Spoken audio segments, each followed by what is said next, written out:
का शुक्र हो।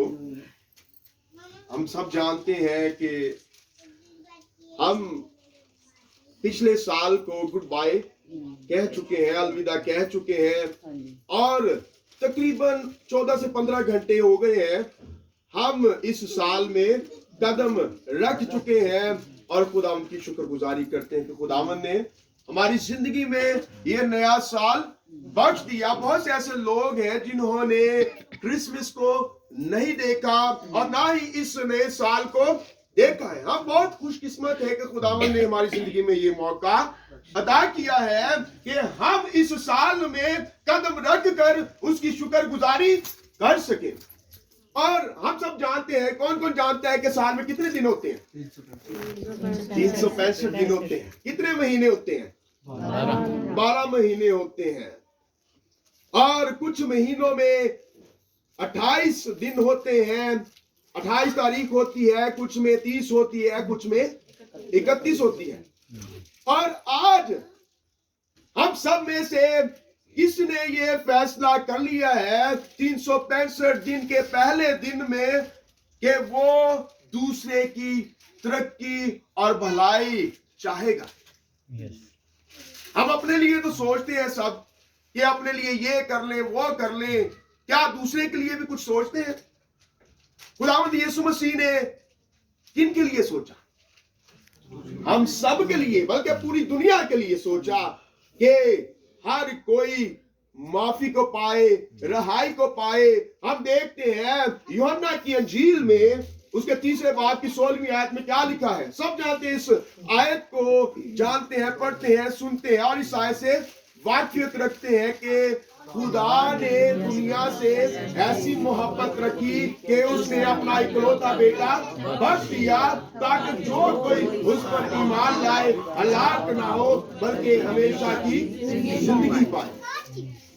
यहाँ पर हम एक ऐसे शख्स को देखते हैं जो नुमान कोड़ी के नाम से जाना जाता है, जिसको कोढ़ होता है और ये कोढ़ की बीमारी में मुब्तला है। कोढ़ सिर्फ बीमारी ही नहीं है, ये गुनाह को भी जाहिर करता है। हालेलुया, ये गुनाह को भी जाहिर करता है। बहुत से लोगों में गुनाह है, बदी है और वो गुनाह की दलदल में दसते चले जाते हैं, बुराई की तरफ चले जाते हैं। वो भी कोढ़ में है। वो भी कहाँ है? कोढ़ में है। और यहाँ पर इस शख्स को हम देखते हैं, इसने तजर्बा किया, एक नया तजर्बा किया। यहाँ पर हम देखते हैं इस शहर का जो बादशाह था, शायराम का बादशाह, उसने क्या कहा? इसको खत लिख कर दिया। इससे पहले कि वो खत लिख कर दे, इसके घर में एक लड़की थी, बच्ची थी, जिसे असीर करके गुलाम बनाकर ये अपने घर में ले आता है और वो इसकी बीवी की क्या करती है? खिदमत करती है। और वो बच्ची जो है जिक्र करती है अपनी मालकन से, जो नुमान की बीवी है, कि बनी इस्राएल में अगर ये सरदार चला जाए जो कि बहुत बड़ा सूरमा है, ताकतवर है, लेकिन बीमारी में मुब्तला है, चला जाए तो वहां से ये शिफा पा जाएगा, ये शिफा को हासिल कर लेगा। और जब इसके घर में से किसी औरत ने सुना कि ये बच्ची जो है ये फरमाती है कि बनी इस्राएल में अगर मेरा मालिक चला जाए, मेरा आका चला जाए, तो वो क्या पाएगा? शिफा पालेगा। और उस तक ये बात पहुंची। अब जो बंदा बीमार होता है, जो बीमारी में मुब्तला होता है, उसको तलब होती है कि वो तंदुरुस्त हो। जी को जिसको पता चल जाए मौत उसके ऊपर है तो वो डर जाता है ना, घबरा जाता है कि मेरी जिंदगी के दिन जो है बहुत कम है, थोड़े हैं। लेकिन कोई भी जो है मरना नहीं चाहता। क्या आप में से कोई चाहता है मरना? कोई भी नहीं चाहेगा कि मैं मरूं, यह बीमारी में मुब्तला रहूं, तड़प तड़प कर जिंदगी को बसर करूं। ये डरा होता है, घबराया होता है, और बहुत से लोग हो सकता है कि इसे पसंद भी ना करते हो। कोड़ी को कोई पसंद करेगा? नहीं करेगा। वो डरेगा कि इससे छूने से मुझे ये बीमारी ना लग जाए। तो ये सुनता है, और इसका बादशाह, शाह राम का जो बादशाह है, वो खत लिखता है इस्राएल के पास भेजने के लिए कि वो इसे शिफा दे। वो इसे क्या दे? शिफा दे। ये जाता है बहुत अच्छे तरीके से, जैसे ये सरदार है, ये जर्नैल है, ये जाता है, मैं सूरमा हूं, मेरे पास ये ओहदा है, और वहां पर जब मैं जाऊंगा तो अलीशा नबी जो है वो मेरे जिस्म पर हाथ फेर कर मुझे शिफा दे देगा। तो क्या होता है? ऐसा होता है? ऐसा नहीं होता।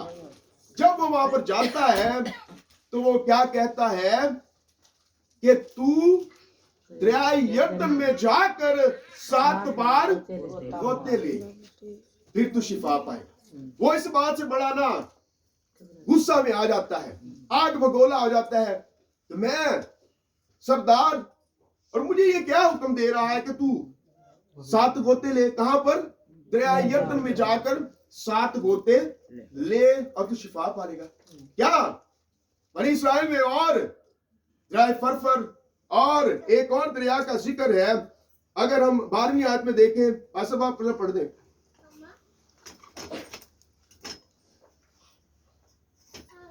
क्या दमिश्क के दरिया अबाना और फरफर इस्राएल की सब नदियों से बढ़कर नहीं है? क्या मैं उनमें नहाकर पाक साफ नहीं हो सकता? सो वह मुड़ा और बड़े कहर में चला गया। आमीन।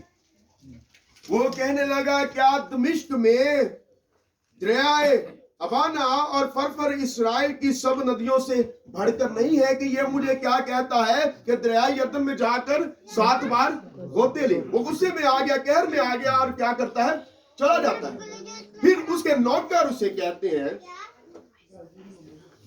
उसके गुलाम उसे कहते हैं, क्या अगर वो तुझे कोई इससे बड़ा हुक्म देता, वो नबी तुझे कुछ और करने को कहता, तो क्या तू ना करता? तो फिर वो चला जाता है वापिस अलीशा के पास, और वो 7 बार दरियाए यरदन में गोते लेता है और शिफा पाता है। Hallelujah, hallelujah. पहली बात हमने क्या सीखी? उसने नया तजुर्बा किया। उसे था कि मैं जाऊंगा और जल्दी से अलीशा नबी जो है अपने हुजर से, अपने घर से बाहर निकल आएगा और मेरा इस्तकबाल करेगा, और हो सकता है कि मुझे फूलों का हार पहनाया जाए, माला पहनाई जाए, और मेरे लिए क्या कुछ किया जाए। लेकिन उसने ऐसे नहीं किया। उसने अपने कासिद को भेज दिया, अपने बंदा को भेज दिया कि तू उसे ये जाके कह कि तू दरियाए यरदन में जाकर 7 बार गोते ले। और फिर उसे वो बात माननी पड़ी। उसके ध्यान में यह था, लेकिन उसने तजुर्बा कुछ और किया। ये मौजज़ा जो है तजुर्बा पर ही मबनी नहीं है। उसने 7 बार दरियाए यरदन में जाकर गोते लिए हैं। और दूसरी बात हम देखेंगे, नई रूह। उसने नई रूह पाई। जब दिल बदलता है तो नई रूह हो जाती है। हालेलुया। जब दिल बदलता है तो नई रूह हो जाती है। हम में नया रूह आ जाता है, हम बदल जाते हैं। इज्जत पाने वाला इज्जत करने वाला बन गया। हालेलुया। इज्जत पाने वाला इज्जत करने वाला बन गया। वो इज्जत करने के लिए अलीशा नबी के पास जाता है। इज्जत करने के लिए अलीशा नबी के पास जाता है और हदिया जात भी लेके जाता है। 5वीं आयत में पढ़ेंगे। रिपीट कीजिए। सो इराम के बादशाह ने कहा, तू जा, मैं शाह इस्राएल को खत भेजूंगा। सो वो रवाना हुआ और 10 किंतार चांदी और 6000 मिस्काल सोना और 10 जोड़े कपड़े अपने साथ ले लिए। हालेलुया। यहाँ पर वो बदल गया है। पहले वो इज्जत चाहता था कि उसे इज्जत मिले, वो इज्जत करने के लिए एलीशा नबी के पास जाता है जब वो शिफा पा लेता है। और यहाँ पर क्या क्या लेकर गया, जब वो रवाना हुआ और 10 किंतार चांदी और 6000 मिस्काल सोना और 10 जोड़े कपड़े अपने साथ लिए उसको देने के लिए, उसको हदिया देने के लिए कि वो इसे एक्सेप्ट करे, उसे इज्जत देने के लिए वो वहां पर गया। कैसा वो मौका होगा कि वो बदल गया है। उसने 7 बार जब दरिया यरदन में गोते लिए तो उसकी जिंदगी बदल गई और उसका जिस्म जो है पाक साफ हो गया, एक ताजा नए जन्म लेने वाले जैसे बच्चे का होता है। कैसी बात है, खुदावंद जो है वो अपना ध्यान हमारी तरफ कराना चाहता है। खुदावंद शिफा दे सकता है, खुदावंद शिफा देता है और हमें उसे जानना है। हालेलुया, हमें उसे जानना है। पहली बात हमने क्या देखी कि उसने नया तजुर्बा किया और दूसरी बात उसने नई रूह को हासिल किया। और जब उसने नई रूह को हासिल किया तो वो एलीशा नबी के पास जाता है, उसके पास हदिया जात लेकर जाता है, उसका शुक्रिया अदा करने को जाता है। जबकि पहले वो ऐसे नहीं था, पहले वो ऐसे था जबकि वो कहर में आ गया कि ऐसा कैसे हो सकता है, इसने मेरी कोई इज्जत ही नहीं की। हाँ, मुझे बादशाह ने भेजा और इसने मेरी इज्जत नहीं की, मैं जर्नैल हूं और ये कैसी बातें करता है। गुस्से में आ गया और चला गया। लेकिन उसके नौकरों ने उसे वापस भेजा कि जा तू ये कर, और उसने वैसा किया और उसने शिफा पा ली। हालेलुया। और तीसरी बात, उसने अहद बांधा।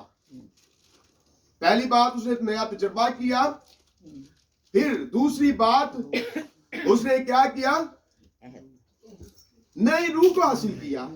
तीसरी बात, तीसरा तकाजा वो ये है कि उसने अहद बांधा।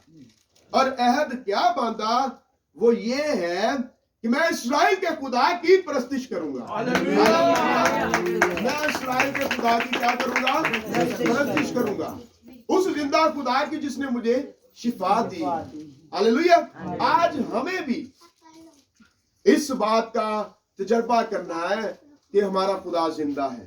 हालेलुया। हम इधर उधर ना भटके बल्कि अपने खुदावंद यीशु मसीह की तरफ तकते रहे और उसे ही अपना निजात दहिंदा कबूल करें। वो कहते हैं कि आप बोझ के थके मांदे लोगों सब मेरे पास आओ, मैं तुम्हें आराम दूंगा। राह, हक और जिंदगी मैं हूं। अगर जिंदगी चाहते हैं तो उसके पास आए, अगर नई रूह चाहते हैं तो उसे कबूल करें, यीशु मसीह पर ईमान लाएं। उसने नई रूह को हासिल कर लिया और खुदावंद के लिए हदिये नजराने देता है। और हम अगर देखें, कुछ दिनों पहले हमने क्रिसमस मनाया और खुदावंद यीशु मसीह जब पैदा